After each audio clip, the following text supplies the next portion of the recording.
रोहतास के किले पर जाते समय हमें रास्ते के अंदर ही यहाँ पर महापाषाणिक समाधियाँ दिखाई दे रही है, यानी कि मेगालिथ्स रखे हुए यहाँ पे। और दोस्तों इन पत्थरों को समाधियों के तौर पर माना जाता है और कई हजारों वर्षों से ये जो पत्थर है, जो कि एक शिवलिंग की आकृति जैसे आपको दिखाई दे रहे हैं, यहाँ पर ये प्राप्त हुए थे। और इन्हीं पत्थरों के अवशेषों को जब जांचा गया तब ये पता लगा था कि जो रोहतास का जो किला है ये कई हजारों वर्ष पुराना यहाँ पर बना हुआ है। और इस पूरे पठार के ऊपर इस प्रकार के काफ़ी सारी चीज़ें हैं जिनको हम एक एक करके देखते हुए जा रहे हैं और उस किले के पास में पहुँच जाएंगे।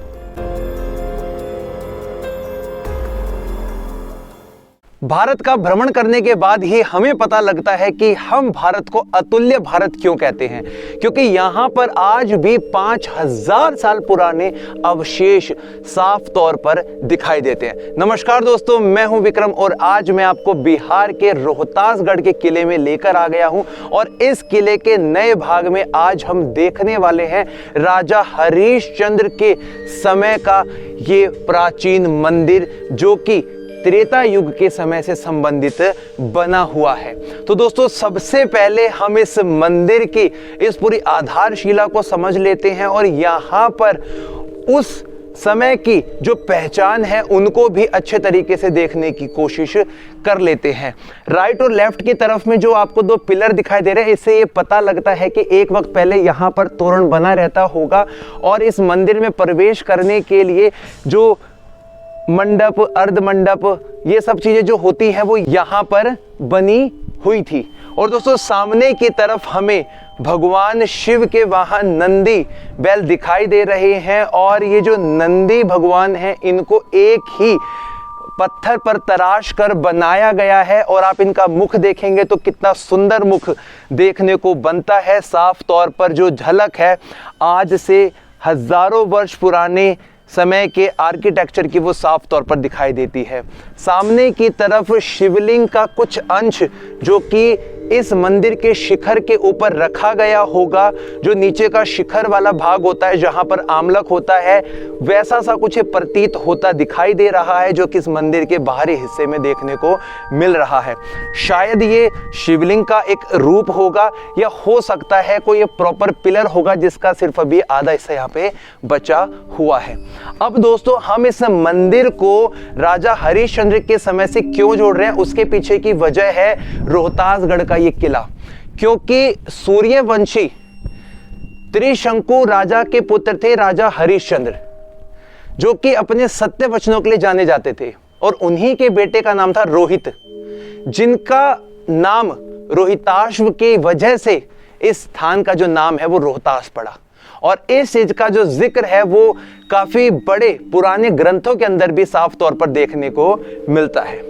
और उसी समय के उन अवशेषों में से आज जिस मंदिर पर हम खड़े हैं, इसकी बनावट ज्यादा फाइन आर्ट के साथ में नहीं है, क्योंकि हम लोगों ने चंदेल शासकों के द्वारा बनाए गए बहुत सारे मंदिर देखे खजुराहों के, जहां पर आपने बहुत ही जो कार्विंग्स है वो बहुत फाइन देखी थी। गुप्त शासन काल के काफी सारे अवशेष देखे हैं जिनकी कार्विंग्स बहुत ज्यादा शार्प थी। लेकिन यहाँ पर जब आप सामने की तरफ इस गर्भगृह के मुख्य दरवाजे को देखेंगे तो आपको ऊपरी भाग में जो एक पक्षी दिखाई दे रहा है इमेजिनेशन फॉर्म में, वो एक डायनासोर जैसी लुक दे रहा है। और ये उस समय का कोई एक जीव रहा होगा जिसको काफी ज्यादा पवित्र माना जाता होगा पूजा करते समय, इसलिए इसको यहाँ पर इंगित किया गया है, या फिर इसका कोई दूसरा महत्व भी होगा। और दूसरी जो बात है, इस मंदिर के गर्भगृह के बिल्कुल मध्यस्थ भाग में आपको भगवान गणेश की प्रतिमा दिखाई दे रही है, क्योंकि सभी मंदिरों में जो सबसे पूजनीय भगवानों में से एक गणेश जी की यहाँ प्रतिमा देखने को मिल रही है। इन्हें कहा जाता है द्वारपाल, जो कि राइट लेफ्ट में बनाए गए हैं। और इन्हीं द्वारपालों की कुछ बारीकियां हम देख सकते हैं। इनके पास में तलवार है, इनके पास में देख सकते हैं इन्होंने ये जो रुद्राक्ष की माला है उसको भी धारण किया हुआ है। और ये जो ऊपर की तरफ में फ्लावर शेप आपको दिखाई दे रही है, ये शायद उन राजाओं के शासकों का एक सिंबॉलिकल चिन्ह था, जिससे आप उनके वंशजों का पता लगा सकते हो, जिससे आप उन समय की वंशावली का उनका एक सिंबल आइडिया लगा सकते हो। ये जो रिक्त स्थान आपको दिखाई दे रहा है, यकीनन तौर पर यहाँ पर कोई ना कोई भगवान की प्रतिमा होगी जो वर्तमान समय पर देखने को नहीं मिल रही है। इन सभी विशेषताओं के साथ में अब मैं आपको मंदिर का जो गर्भगृह है वो भी दिखा देता हूं और भगवान शिव के दर्शन आप लोगों को यहां पर होने वाले हैं। दोस्तों, मंदिर के अंदर यदि हम आते हैं तो सामने की तरफ हमें शिवलिंग दिखाई दे रहा है और इस शिवलिंग की ही पूजा करने के लिए लोग यहां पर आते हैं। तकरीबन 700 मीटर ऊंचा ये पहाड़ है जमीन से, जिसका रास्ता काफी ज्यादा रफ है। उसको हमने अपनी रोहतासगढ़ के किले की वीडियो में भी दिखाया, उसको जरूर देखिएगा। और ये अंदर का जो भाग है ये पूरे का पूरा एक स्क्वायर फॉर्म में बना हुआ है। और इसी के साथ साथ में आपको मैं एक बारीक जो चीज है वो दिखाने की कोशिश करता हूं। इसके एक पत्थर पर जो बहुत फाइन एक फ्लावर का डिजाइन दिया गया है, जो कि इस वाइट वॉश की वजह से थोड़ा सा धुंधला पड़ रहा है, लेकिन आप इस पूरे स्ट्रक्चर को देख सकते हैं जो कि एक फ्लावर बनाया गया है। और यहाँ पर अंदर की तरफ में जितने भी ये हिस्से बने, शायद यहाँ पे भगवानों की प्रतिमाएं लगी रहती होंगी, जो आज बिल्कुल भी नहीं है। यदि थोड़ी सी नजर हम आपकी इस पर्दे के ऊपरी भाग में ले जाने की करते हैं तो यहाँ पर आप देख सकते हैं दोस्तों कि ऊपर का जो शिखर वाला भाग है वो कैसा हमें मालूम पड़ता है, कैसा हमें दिखाई दे रहा है।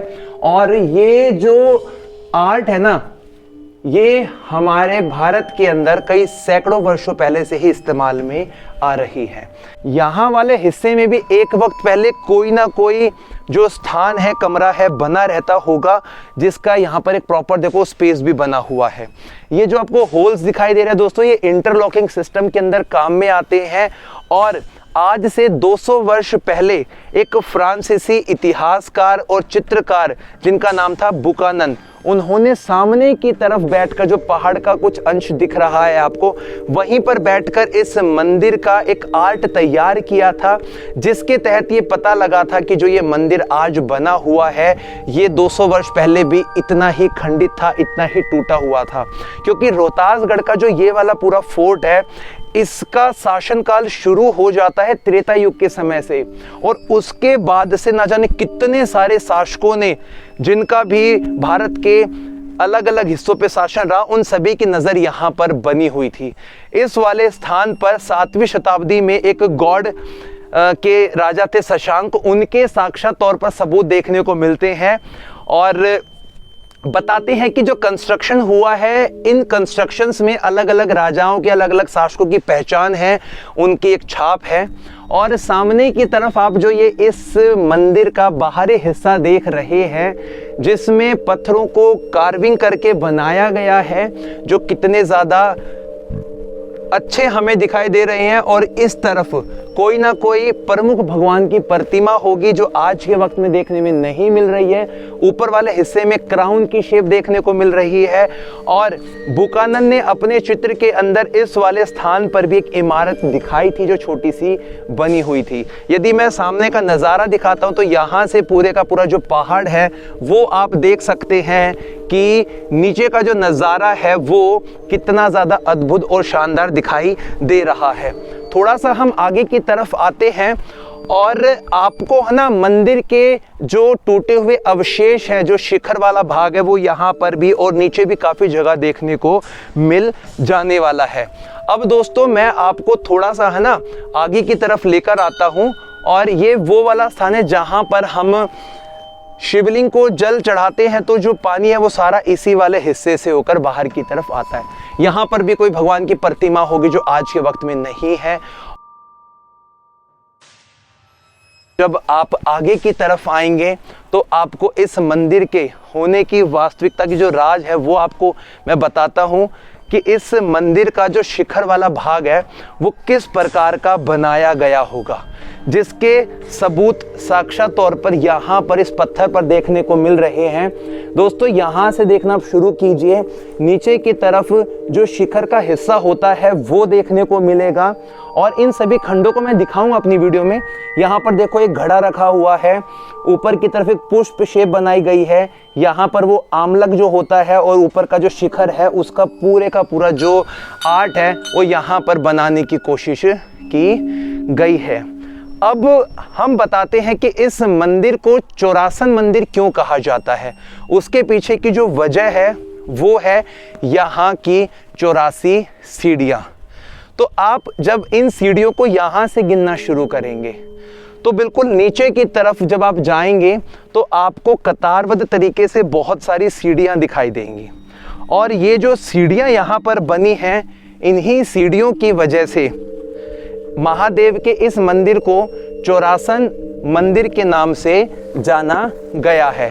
और सामने की तरफ आपको देवी का एक मंदिर दिखाई दे रहा है जिसका बाहर का नज़ारा हम यहीं से ले लेते हैं और अब हम जाएंगे उस मंदिर के अंदर। वहाँ जाने के बाद में दोस्तों हम देखेंगे कई सैकड़ों वर्ष पुरानी जो प्रतिमाएं हैं भगवानों की, वो खुदाई के वक्त में यहाँ से मिली थी और उनको देखने के बाद में ये पता लग जाएगा कि जो मंदिर है ये कई हजारों वर्ष पुराना बना हुआ है। चौरासा मंदिर के साथ वाले हिस्से में आपको जो ये वाला स्थान दिखाई दे रहा है, यहाँ पर भी मंदिर के निचले हिस्से में आपको कमरे जो दिखाई दे रहे हैं वो भी उसी वक्त बनाए गए थे और शायद इनका जो इस्तेमाल है वो जो यहाँ पे राहगीर आते होंगे उनके बैठने का स्थान ये होगा, या हो सकता है कि इस स्थान पर बैठकर वो ध्यान मगन किया करते होंगे और कॉर्नर पॉइंट पे मशाल वगैरह जलाने के लिए भी हिस्से यहाँ पर आपको दिखाई दे जाएंगे। तो दोस्तों इस मंदिर की काफ़ी ज़्यादा बड़ी महिमा है और इसके काफ़ी सारे जो अवशेष हैं मंदिर के वो आसपास वाले क्षेत्र में ही फैले हुए हैं, जो कि जब कभी भी यहाँ पर खुदाई का काम होता तो वो वहाँ पे मिल जाते हैं। अब हम पहुँच चुके हैं माता के मंदिर में, जहाँ पर हजारों वर्ष पुरानी जो प्रतिमाएं हैं, मूर्तियां हैं, वो आज भी देखने को मिलती हैं। आप इस मंदिर के निचले हिस्से को देख सकते हैं, इनकी जो रूपरेखा है वो हर दिशा से बिल्कुल एक जैसी ही आपको दिखाई मालूम पड़ेगी और यहाँ पर भी माताओं की अलग अलग मूर्तियाँ रखी हुई थी जिनके लिए पर्टिकुलर स्पेस आप लोगों को इस प्रकार का दिखाई दे जाएगा। अंदर की तरफ मूर्ति होती थी, पानी निकलने का स्थान होता था और कॉर्नर पॉइंट पे यदि आप देखेंगे तो यहाँ पर कुछ जो छोटे छोटे गेट होते हैं वो भी लगे रहते होंगे, जो कि आज के वक्त में तो नहीं है। और थोड़ा सा यदि हम आगे की तरफ आ जाते हैं तो ये वाला जो हिस्सा है ये पूरा येलो सैंडस्टोन का बना हुआ है। ऊपरी नज़ारे को भी आप थोड़ा सा एक झलक में देख लीजिए कि कैसा हमें दिख रहा है और पत्थर के ऊपर पत्थर यहाँ पर भी रखे गए हैं। और ये मंदिर का बिल्कुल मुख्य हिस्सा गर्भगृह। यहाँ पर दोस्तों काफ़ी सारी बारीकियाँ हैं जिसके लिए हमें आगे चलना पड़ेगा, उनको देखना पड़ेगा। सबसे पहले माता के यहाँ पे साक्षात दर्शन हो रहे हैं। माता की जो प्रतिमा है ये पास वाले ही स्थान पर खुदाई में मिली थी और जो विशेषता है वो ये है कि एक ही पत्थर को तराश कर ये काम किया गया है। गणेश भगवान की दो प्रतिमाएं हैं, एक प्रतिमा यहाँ पर है जिसकी खासियत है कि बैठी हुई मुद्रा में है ये, और इनके जो बालों के ऊपर वाले हिस्से में जो मनके हैं वो भी दिखाई दे रहे हैं इस प्रतिमा के अंदर, और इनके 4 हाथ दिखाए गए हैं, 2 आगे और 2 पीछे की तरफ, और एक ही पत्थर को तराशी गई मूर्ति है। ये वाली भी प्रतिमा यदि आप देखेंगे तो जनेऊ भी इन्होंने यहाँ पे धारण की हुई है और ये रुद्राक्ष की माला है। और गणेश भगवान की ये वाली प्रतिमा भी बाहर ही हिस्से में मिली थी खुदाई के वक्त में। यहाँ पर भैरव बाबा के दर्शन भी आपको हो जाएंगे इस शिला पर। और दोस्तों ये जो पूरा मंदिर है इसका अस्तित्व आज से कई हजारों वर्ष पुराना बताया जाता है और इसी के साथ में यहाँ की जो मान्यता है वो भी ज़्यादा प्रमुख बनी हुई है। तो रोहतासगढ़ के इस किले के अंदर यदि हम आते हैं तो यहाँ पर आप चौरासन मंदिर और माता के इस मंदिर के दर्शन ज़रूर कीजिएगा ताकि आपको इतिहास भी पता लग जाए और यहाँ के दर्शन भी अच्छे तरीके से हो पाए। अब चलते हैं दोस्तों में इसकी किसी नए भाग में, वहाँ जाकर आपके सामने उसका पूरा इतिहास और भी उजागर करने वाले हैं।